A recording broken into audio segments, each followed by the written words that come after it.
Hello everyone, welcome back. In today's video, let's understand how timeout policies in ZPA actually work. In Zscaler Private Access, ZPA, administrators can control how long users can access applications before additional security checks are required. This is achieved using timeout policies.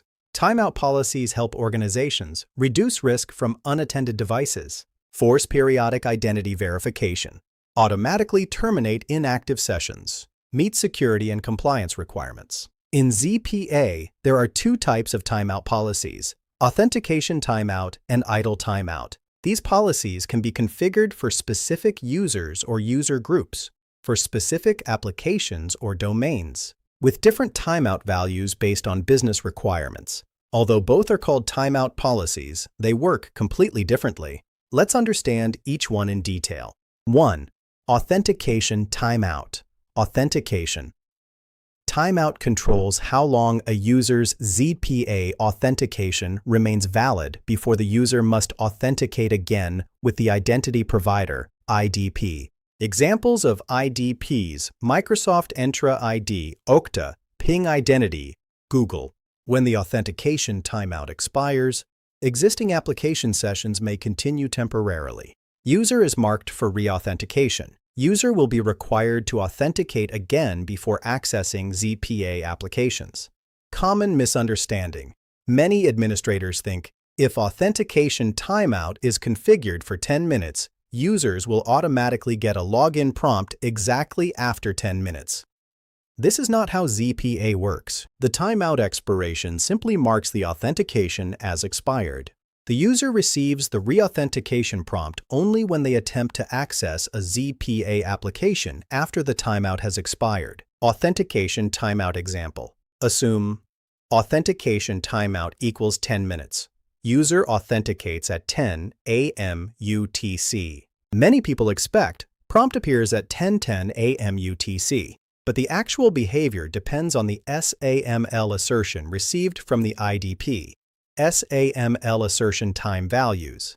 During authentication, the IDP sends a SAML assertion. Inside the assertion, two important timestamps exist: not before and not on or after. Example: not before equals 9:55 a.m. UTC, not nor after equals 11:55 a.m. UTC. ZPA uses the not before value when calculating authentication timeout. Authentication. Timeout calculation. Configured timeout, 10 minutes. SAML assertion. Not before equals 9:55 a.m. UTC. Calculation, 9:55 a.m. plus 10 minutes equals 10:05 a.m. UTC. Therefore, authentication expires at 10:05 a.m. UTC, not at 10:10 a.m. UTC. This behavior often confuses administrators when troubleshooting timeout-related issues. What happens at 10:05 a.m.? Nothing visible may happen immediately. The user does not automatically receive a login pop-up. Instead, authentication state becomes expired. ZPA waits for the next application access attempt. When the user accesses a ZPA application after 10:05 a.m., ZCC detects authentication timeout. User is redirected to the configured IDP. User must authenticate again. Access is restored after successful authentication. Authentication. Timeout timeline. Example: 9:55 a.m. to not before value from SAML. 10 a.m. to user successfully logs in.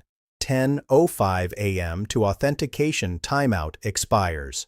10:07 a.m. arrow user does nothing. 10:15 a.m. arrow user opens a private application. At this point, ZCC detects expired authentication. Reauthentication prompt appears. User authenticates with IDP.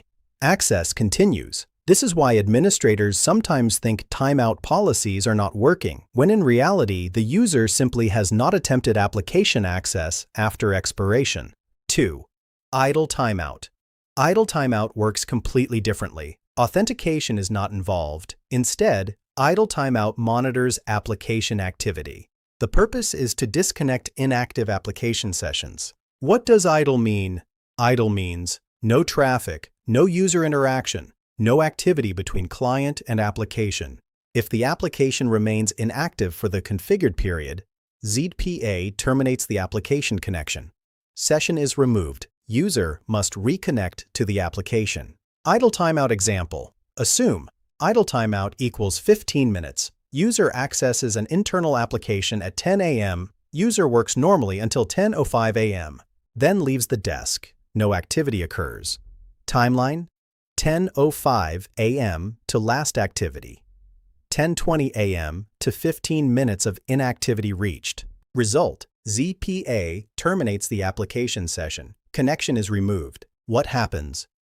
When user returns, suppose the user comes back at 10:30 a.m. They attempt to continue using the application. The existing connection no longer exists. Therefore, user reloads the application. Browser reconnects. ZPA establishes a new session. This is how timeout policy in ZPA works. Thanks for watching this video.